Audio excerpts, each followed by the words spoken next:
দেখে রাখবে।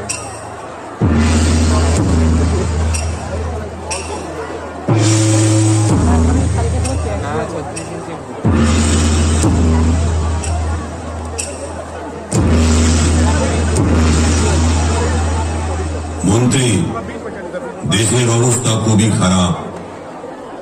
রাজ্যের মানুষ রোগে ভুগছে। এর থেকে বাঁচার উপায় বার করতেই হবে।